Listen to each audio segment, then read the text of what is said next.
Justin Tilley and Eric Sharp. Hey!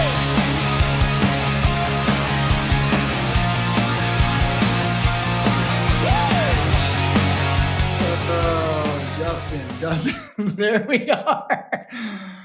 Fashionably late, but in person. Yeah, In person. we had to work our own tech kinks out because we're in person today.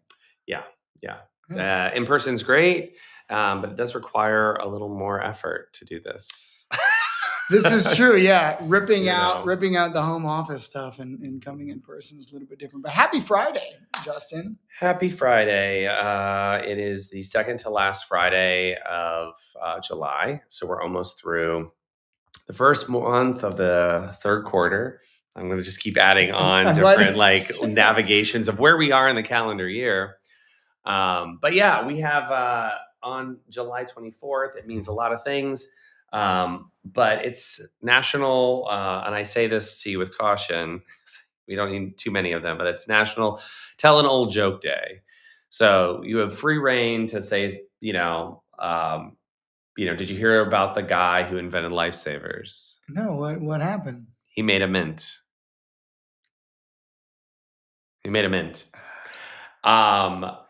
A horse walks into a bar. Bartender says, "Why the long face?"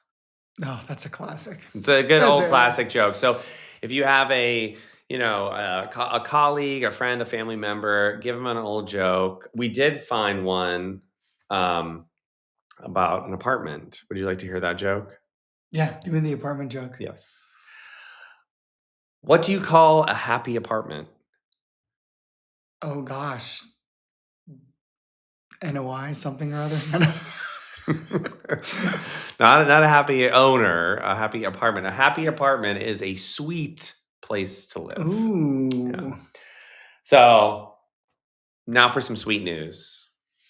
Yeah, some pretty big news coming out of Funnel here. Funnel keeps going deeper on the renter experience.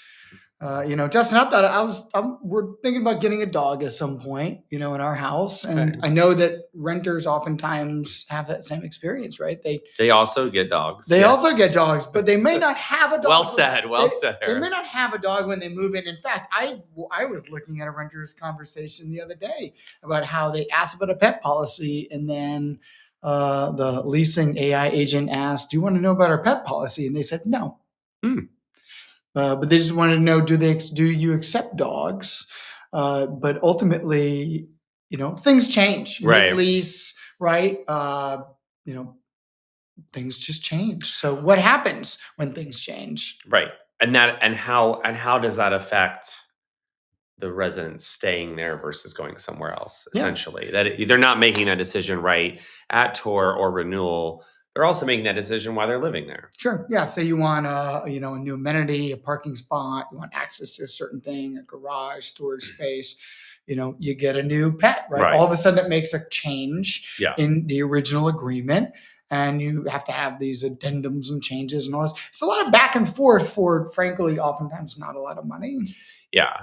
And I think also too, beyond just kind of checking those kind of life changes or whatever, being able to track, sentimentality is something that all this is doing. So, it's great to, know if your prospect is excited or nervous about moving in, but that information almost seems more valuable once you have closed the sale because you want to keep the sale, right? So it's like if you have an upset resident and they're tracking that through some of the communication, you'd be able to do that. So pretty cool. Makes sense. Love it. What else do we have? Some integration news. AppFolio's expanding their folio. I have to get in closer here. Tech stack. I gotta get in tighter here. Oh, right, for this shot. Well, we can always do. I can play it here. No, we're good. Sharp, right? I can do this. We're good. I'm in it now. Then. Now you're in it. So Apartment List and AppFolio, not combined forces, but there's an integration here. Right. AppFolio has been, for a while, not very open with a lot of their things for many years in the industry. And recently, the last year-ish or so, they've been opening up. So their tech stack is growing. And now Apartment List is a part of it. Very exciting stuff. So Apartment List users, look out. And I'm going to raise up some regional managers this week. Several folks were posting about it. I highlighted a couple. I want to make sure that I get It's not even the RPM week. names right. It's not. But regional managers, Lisa Trojan has often talks about this, and she's not the only one, where they're kind of underappreciated, underrated, right? You celebrate your site teams, you celebrate your managers, you celebrate leadership, but regional managers often get kind of, they're kind of middle management. They're stuck in between, They're- right? they're doing- And they're the ones oftentimes giving the praise to, Right. on-site teams, leasing teams, And maintenance. giving very critical feedback to their leadership so that they can make decisions. And so, Jessica Bustillos shouted regional managers out. And also, Tony Souza is starting a regional property managers only virtual networking thing, so that people can come together monthly and just kind of, commiserate, share, inspire, all those different things. So, a lot of regional manager stuff often, but this week was definitely a little higher on the list. Very cool. Yeah. Anything that you've noticed that we're not planning on talking about, but that you read somewhere? Oh, geez. I mean, you did flag that school's coming. We're coming back to school here. I think you could probably say it. Oh, we should probably update this to full screen, baby. There we go. Yeah. It's back to school time, and whether you're in student housing, which you definitely are aware of this, or not, you likely have a variety of folks living in your communities. And back to school is a very important time because typically furniture gets changed in and out, right? New desks for students, new beds for growing kids, college students moving in and moving out around this time, a lot of hellos and goodbyes. Yeah. And, so just, pay attention, maybe congratulate those that are starting a new chapter in their lives, whether it's graduate school or kindergarten. And maybe take special notice, special care. It's a great time of the year to do that and to celebrate. Yes. This reminds me of an early, like our early days, because even though we're going to be at 100 episodes soon, let's not lose this like hodgepodge feel that we've got going on right now. Like Eric is sweating. He worked out earlier. He's been running around setting up all this equipment. We're like almost knee to knee. And we're sitting in these very low seats, trying not to like scrunch down. It's so awkward. I'm just gonna say what it is. We're still figuring it out. We're almost 100 in. But 100 in, let's still not lose that curiosity. I love it. I appreciate the throwback to the olden days. Yeah. So we got some more apartment news from the industry. So there's a lot of apartment association stuff all the time. The events, networking events. Make sure if you're not plugged into your local apartment association, make sure you stay on top of it and what's going on. They're all great resources. Some are stronger than others, but they're only as strong as what people put into them. And there's a few things happening. I saw Detroit Metropolitan Apartment Association.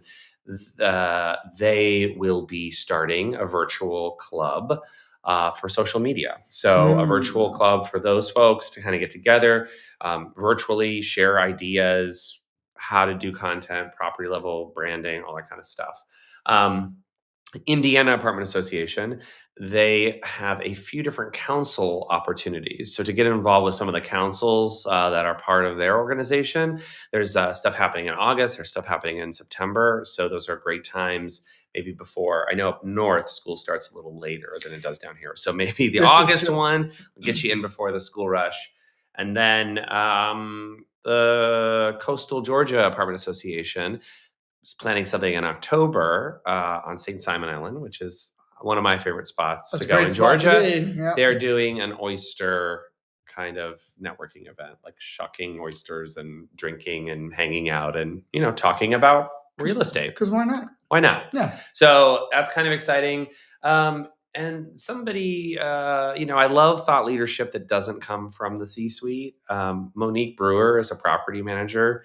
She posted this week about the truth about distressed assets, and basically just saying that distressed assets need more resources than they're actually allocated. And oftentimes the good property managers, the bigger budgets, the whatever, go to these class A, very not as distressed properties, whereas you have a struggling asset that has an inexperienced property manager. Sure. And Yeah, really you're kind of tough. setting someone up for failure. And obviously, it is great to work at a luxury apartment. Just, the amenities are nice.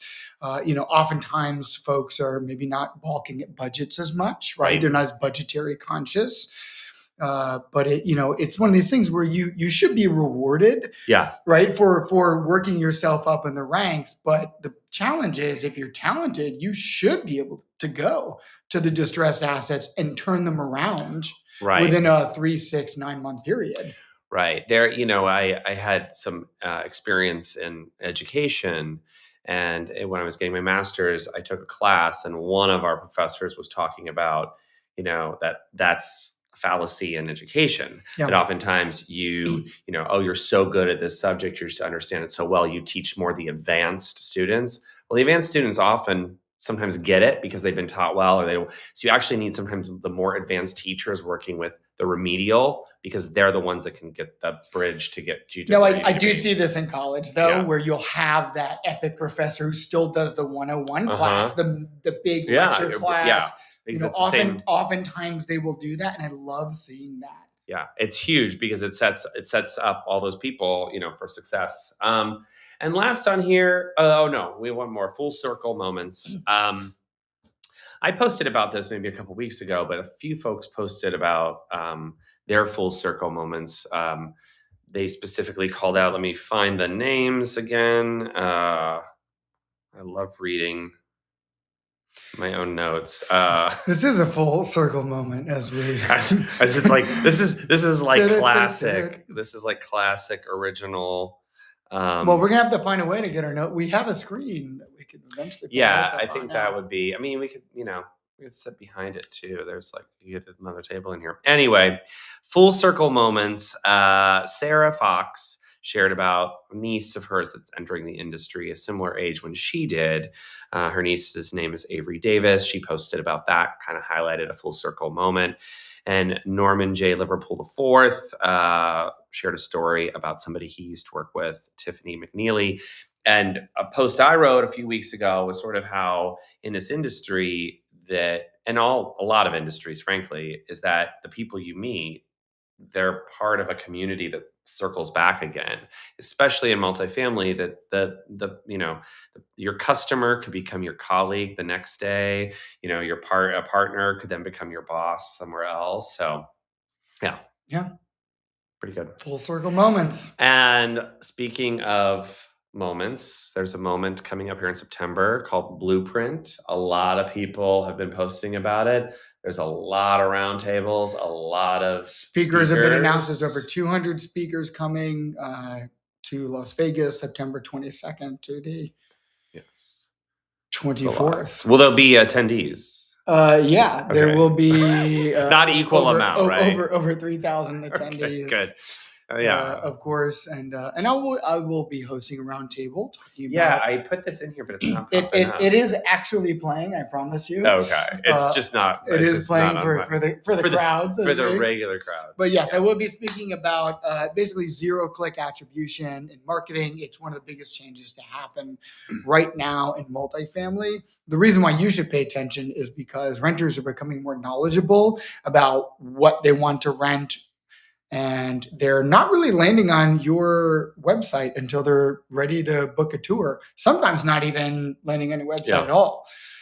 So lots of statistics I'll be sharing, but we're going to be covering some real workshop style ideas of what do we do now in marketing departments and leasing departments to really go back and figure out, well, what was the trigger that ultimately ended up having that renter book a tour with us and then sign the lease.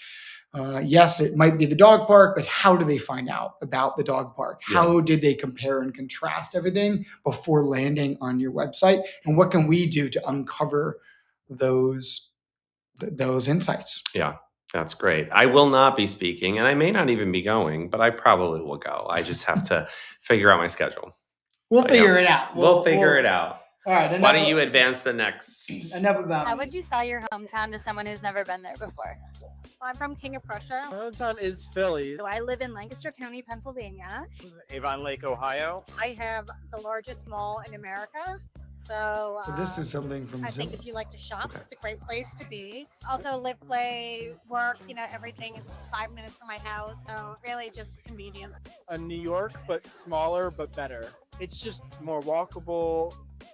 It feels more connected. It is known for Amish living. I moved there 21 years ago on a whim, and I have never left. So I think that says a lot about the quality of life that you can live there.